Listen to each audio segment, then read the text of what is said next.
बिस्मिल्लाहिर्रहमानिर्रहीम। आज हम पढ़ेंगे dipole movement and polarity of molecules. Dipole movement हमारे पास पोलैरिटी ऑफ मॉलिक्यूल्स को मेजर करने का एक पैमाना है, यानी हम इसको डिफाइन इस तरह करते हैं, dipole movement is measure of polarity of molecules. यानी पोलैरिटी ऑफ मॉलिक्यूल को मेजर करने का हमारे पास एक पैमाना है जिसे हम डाइपोल मूवमेंट कहते हैं। अब सपोज करें हमारे पास एक मॉलिक्यूल है एच एफ में आपको पता है फ्लोरीन की इलेक्ट्रोनेगेटिविटी 4.0 है, जबकि हाइड्रोजन की 2.1 है। इलेक्ट्रोनेगेटिविटी अब बहुत ज़्यादा है, डिफरेंस यहाँ पे 1 point approximately difference of electronegativity है जो वो अब 1.9 के करीब है। अब इस वजह से हमारे पास जो इलेक्ट्रोनेगेटिविटी आपको पता है ability to attract shared pair of electron होती है।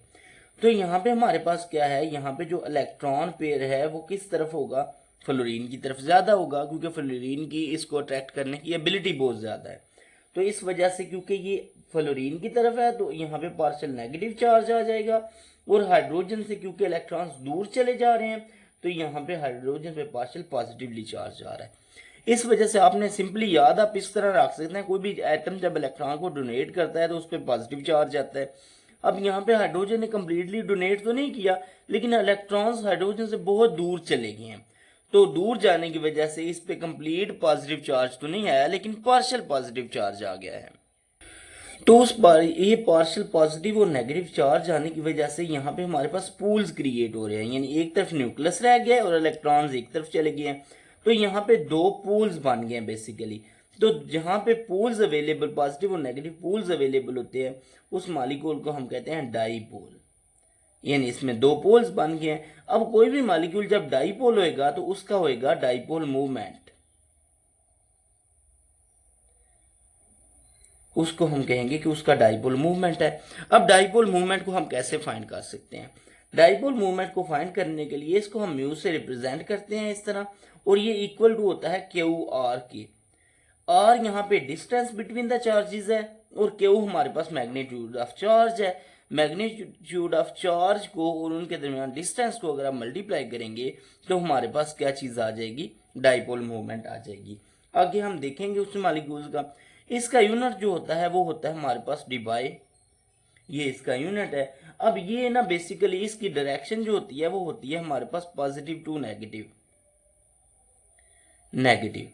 अब यहाँ पे अगर मैं शो करूँ तो ये पॉजिटिव, पार्शियल पॉजिटिव चार्ज है, ये नेगेटिव, तो यहाँ पे डाइपोल मूवमेंट की डायरेक्शन इस तरफ होगी और हम इसे इस तरह के एरो से रिप्रेजेंट करेंगे। हम पॉजिटिव टू नेगेटिव डायरेक्शन ये आपको नजर आ रही है। अब तीसरी चीज ये बेसिकली स्ट्रक्चर पे डिपेंड करता है। अब फॉर एग्जांपल मैं यहाँ पे आपको समझाने के लिए एक मॉलिक्यूल लेता हूँ, कार्बन डाइऑक्साइड। अब कार्बन डाइऑक्साइड का स्ट्रक्चर कैसा होगा ये डिपेंड करता है हमारे पास इसके सेंट्रल एटम पे। अब इसका स्ट्रक्चर जो अगर मैं यहाँ पे लिखूं तो ये हमारे पास है कार्बन डबल बॉन्ड ऑक्सीजन और ये डबल बॉन्ड ऑक्सीजन।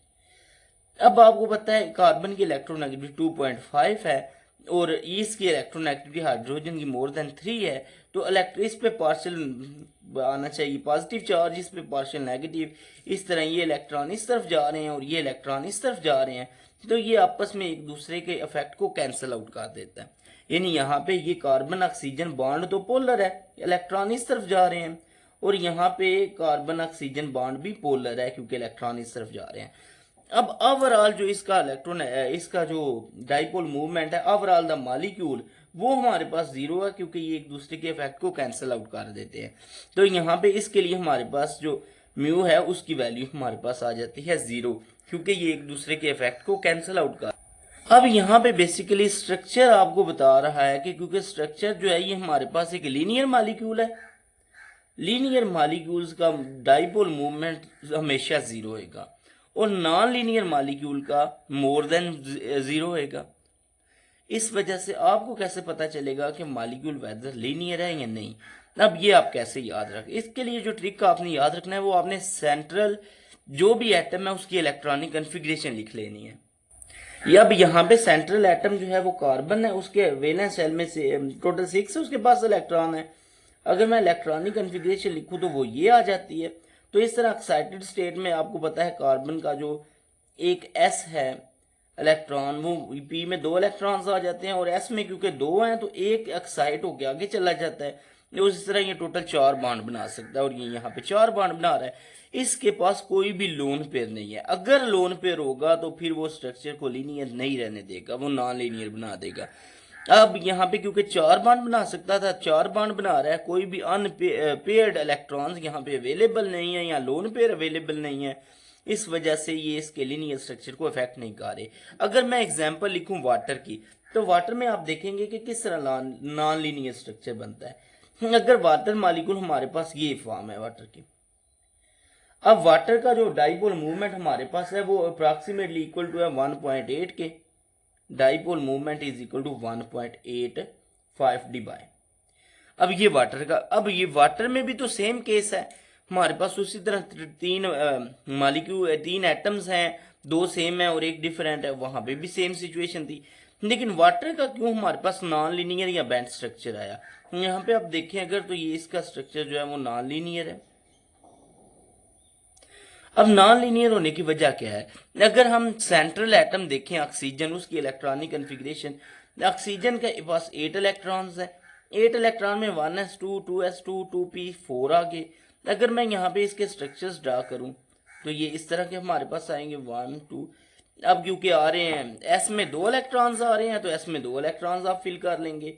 पी में 4 आ रहे हैं, 1 2 3 और ये 4, ये 4। अब यहाँ पे अगर देखें तो ये दोनों हमारे पास हैं lone pairs, lone pair of electrons है। और ऑक्सीजन ये हमारे पास इस तरह टोटल 2 बॉन्ड बना सकता है। 2 अनपेयर्ड इलेक्ट्रॉन्स है ऑक्सीजन के पास, तो ये 2 बॉन्ड बना सकता है। अब 2 बॉन्ड तो बना रहा है, जो 2 लोन पेयर ऑफ इलेक्ट्रॉन्स हैं वो यहाँ पे वैसे ही अवेलेबल है। अब ये लोन पेयर, ये जो बॉन्ड पेयर हैं या जो बॉन्ड्स हैं उनको रिपेल कर रहे हैं, जिस वजह से ये कंट्रैक्ट हो गए हैं। लोन पेयर ज्यादा स्पेस ऑक्यूपाई करते हैं as compare to bond pairs, तो ये ज्यादा स्पेस क्योंकि ऑक्यूपाई कर रहे हैं, यहाँ पे ज्यादा स्पेस ऑक्यूपाई करने की वजह से ये जो दोनों बॉन्ड पेयर है वो नीचे की तरफ कंट्रैक्ट हो गए हैं। तो इस वजह से हमारे पास ये स्ट्रक्चर बेंट बन गया है या नॉन लीनियर बन गया है। अब इस नॉन लीनियर होने की वजह से उसका क्या है, हमारे पास डाइपोल मूवमेंट क्या आता है 1.85। अगर ये मॉलिक्यूल भी लीनियर होता तो उसका भी डाइपोल मूवमेंट कार्बन डाइऑक्साइड की तरह 0 होता। इसी तरह अगर आप सल्फर डाइऑक्साइड में देखें, सल्फर का जो हमारे पास, वैसे तो कार्बन डाइऑक्साइड की तरह लीनियर भी आ सकता है। अब हम चेक करते हैं वेदर ये लीनियर होगा या नहीं। तो उसके लिए सेंट्रल एटम क्योंकि सल्फर है, तो सल्फर की इलेक्ट्रॉनिक, सल्फर का एटॉमिक नंबर है 16। इसकी अगर इलेक्ट्रॉनिक कन्फिग्रेशन लिखें तो वो बनती है 1s2 2s2 2p6, 10 हो गए, 3s2 और 3p4।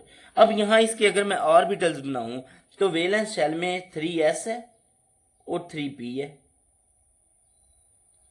3s में 2 इलेक्ट्रॉन्स आ गए हमारे पास, और अगर p में आप देखें तो p में 4 इलेक्ट्रॉन्स है हमारे पास, 1 2 3 और ये 4 इलेक्ट्रॉन। अब यहाँ पे भी वही सेम ऑक्सीजन की तरह 2 लोन पेयर है और 2 अनपेयर्ड है, तो डेफिनेटली इसका स्ट्रक्चर भी हमारे पास चेंज हो जाएगा। तो ये सल्फर का स्ट्रक्चर हमारे पास इस तरह का बनेगा। अब यहाँ पे बेसिकली अगर आप देखें तो 3D भी अवेलेबल था। 3D के अवेलेबल होने की वजह से 3D में कोई इलेक्ट्रॉन तो था नहीं। अब 3D में लेकिन ऑर्बिटल्स तो मौजूद है, तो यहाँ क्या होता है, एक्साइटेड स्टेट की फॉर्म में एक इलेक्ट्रॉन वहां पे चला जाता है। अब ये 3s है, ये 3p है और ये आगे 3d है। ऑनवर्ड इसमें 5 ऑर्बिटल्स हैं। तो अगर आप इलेक्ट्रॉन्स की फिलिंग करें तो s में हमारे पास 2 इलेक्ट्रॉन थे, वो 2 ही रहेंगे। p, यहाँ p से एक चला जाएगा d में, तो ये इस तरह 4 बॉन्ड बना सकता है और +4 ऑक्सीडेशन स्टेट शो कर सकता है। अब ये 4 बॉन्ड तो यहाँ बना रहा है, लेकिन यहाँ पे एक लोन पेयर ऑफ इलेक्ट्रॉन भी मौजूद है, तो इस लोन पेयर ने ऊपर आना है और इस लोन पेयर की वजह से ये स्ट्रक्चर नॉन लीनियर हो जाना है या बेंट हो जाना, नॉन लीनियर। अब इस नॉन लीनियर होने की वजह से इसमें आ जाता है डाइपोल मूवमेंट, और इसके लिए डाइपोल मूवमेंट की 1.61 वाटर से थोड़ी सी कम है, क्योंकि वाटर में हमारे पास क्या था, 2 लोन पेयर थे, उनकी वजह से ज्यादा बेंडिंग हुई थी। यहाँ पे उसकी निस्बत 1 लोन पेयर है और कम बेंडिंग हुई है, और 1.61 डिबाई जो है वो आ गया है डाइपोल मूवमेंट। इसी तरह हमारे पास अगर मैं और एक और एग्जांपल देखें तो हमारे पास बेरिलियम क्लोराइड है। बेरिलियम क्लोराइड में सेंट्रल एटम हमारे पास है बेरिलियम। तो बेरिलियम की अगर इलेक्ट्रॉनिक कन्फिग्रेशन देखें तो बेरिलियम हमारे पास 4 है, तो 4 की इलेक्ट्रॉनिक कन्फिग्रेशन बनेगी 1s2 2s2, 2p में कोई भी इलेक्ट्रॉन नहीं आएगा। अब यहाँ पे अगर मैं इसके लिए ऑर्बिटल्स ड्रा करूँ तो 1s तो वैसे ही लोअर है, 2s वैलेंस शेल की हम बात करते हैं तो p में तो कोई इलेक्ट्रॉन नहीं थे, s में ग्राउंड स्टेट इलेक्ट्रॉनिक कन्फिग्रेशन जो है उसमें s में 2 इलेक्ट्रॉन थे और p में कोई भी इलेक्ट्रॉन नहीं था। लेकिन जब हम इसकी एक्साइटेड स्टेट इलेक्ट्रॉनिक कन्फिग्रेशन देखते हैं तो एक्साइटेड स्टेट में क्या होता है, एक p से इलेक्ट्रॉन आगे चला जाता है, एक इलेक्ट्रॉन यहाँ पे है, p से एक फर्दर आगे चला गया और ये हमारे पास अब ये 2 बॉन्ड बना सकता है। यहाँ पे आप देखें तो इसके पास अब कोई भी लोन पेयर नहीं है, कोई भी लोन पेयर नहीं है, तो फिर हम अगर इसका स्ट्रक्चर ड्रा करें तो फिर हमारे पास क्या आएगा, वो लीनियर स्ट्रक्चर आएगा, क्योंकि इसके पास कोई लोन पेयर अगर होता तो ये स्ट्रक्चर भी बेंड हो जाता।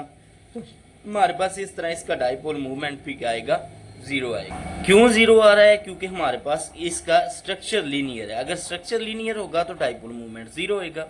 अब नेक्स्ट एग्जांपल है हमारे पास कार्बन टेट्राक्लोराइड की। इसमें अगर आप देखें सेंट्रल एटम कार्बन है, कार्बन का एटॉमिक नंबर है 6, इलेक्ट्रॉनिक कन्फिग्रेशन होगी 1s2 2s2 और 2p2। अगर मैं यहाँ वैलेंस शेल के ऑर्बिटल्स बनाऊं तो हमारे पास ये कुछ इस तरह आ जाएंगे, इसमें 2 इलेक्ट्रॉन्स आ गए और इसमें भी 2 इलेक्ट्रॉन्स आ गए। अब अगर ये तो ग्राउंड स्टेट इलेक्ट्रॉनिक कन्फिग्रेशन थी, अगर एक्साइटेड स्टेट बनाएं तो एक्साइटेड स्टेट में हमारे पास इस तरह एक इलेक्ट्रॉन एक्साइट होकर आगे चला जाता है और ये हमारे पास 4 अनपेयर्ड इलेक्ट्रॉन्स आ जाते हैं। अब 4 अनपेयर्ड इलेक्ट्रॉन होने की वजह से कार्बन 4 बॉन्ड बना सकता है। अब यहाँ पे भी अगर आप देखें तो कोई भी लोन पेयर अवेलेबल नहीं है, तो स्ट्रक्चर जो है यहाँ पे तो वैसे टेट्राहेड्रल आएगा, टेट्राहेड्रल में हमारे पास कार्बन और 4 क्लोरीन इस तरह होते हैं, और ये जो एक है ये जी एक्सिस पे निकला हुआ है कार्बन क्लोरीन, तो ये हमारे पास स्ट्रक्चर आ गया। अब ये जो बॉन्ड्स हैं ये तो हमारे पास बेसिकली बॉन्ड्स जो हैं ये तो पोलर है, क्योंकि इलेक्ट्रोनेगेटिव डिफरेंस है। अब लेकिन पोलर है, लेकिन ओवरऑल जो ये है इनका स्ट्रक्चर जो है वो हमारे पास 0 डाइपोल मूवमेंट शो करेगा। क्यों 0 डाइपोल मूवमेंट शो करता है, क्योंकि ये एक दूसरे के इफेक्ट को कैंसिल आउट कर देते हैं और यहाँ पे लोन पेयर भी नहीं है कोई उसके स्ट्रक्चर को डिस्टर्ब करने के लिए। तो ओवरऑल जो डाइपोल मूवमेंट मॉलिक्यूल का 0 है, लेकिन कार्बन क्लोरीन जो बॉन्ड हैं उनका डाइपोल मूवमेंट होगा और वो डाइपोल बनाएंगे बॉन्ड्स, लेकिन ओवरऑल ये एक दूसरे के डाइपोल मूवमेंट को कैंसिल आउट कर देते हैं और मॉलिक्यूल 0 डाइपोल मूवमेंट शो करता है। सेम वही रीजन आपने याद रखनी है, क्योंकि यहाँ पे लोन पेयर कोई नहीं है, लोन पेयर नहीं है तो स्ट्रक्चर डिस्टर्ब नहीं हो रहा। इसके बाद हमारे पास नेक्स्ट एग्जांपल जो है वो हमारे पास है लास्ट बोरान ट्राईफ्लोराइड की। बोरान ट्राईफ्लोराइड का में अगर बोरान आप देखें तो बोरान जो है वो हमारे पास है 5 एटॉमिक नंबर है। अगर मैं इलेक्ट्रॉनिक कन्फिग्रेशन लिखूं तो वो हमारे पास ये आएगी। अगर इसके वैलेंस शेल के ऑर्बिटल्स बनाए जाएं तो हमारे पास ये 2s है और ये 2p है। वैलेंस शेल में यहाँ पे 2 इलेक्ट्रॉन्स थे, यहाँ पे 1 था। अगर ये एक्साइटेड स्टेट में जाएगा तो एक्साइटेड स्टेट में जाने की सूरत में एक जो s का इलेक्ट्रॉन है वो आगे चला जाएगा और ये ओवरऑल 3 बॉन्ड बना सकेगा। तो ये 3 बना सकता है। तो बोरान ट्राईफ्लोराइड के केस में अगर इसका स्ट्रक्चर ड्रा करें तो ये बोरान है और ये इसके 3 बॉन्ड्स आ गए। ये भी बॉन्ड्स इंडिविजुअली अगर आप बात करें तो बॉन्ड्स जो हैं वो पोलर है और हमारे पास ये डाइपोल मूवमेंट शो करते हैं बॉन्ड्स, लेकिन ओवरऑल जो है ये एक दूसरे के इफेक्ट को कैंसिल आउट कर देते हैं। तो इस इफेक्ट को कैंसिल आउट करने, आपस में एक दूसरे के इफेक्ट को कैंसिल आउट कर रहे हैं, तो ओवरऑल इसका जो डाइपोल मूवमेंट है मॉलिक्यूल का वो हमारे पास हमेशा 0 होएगा।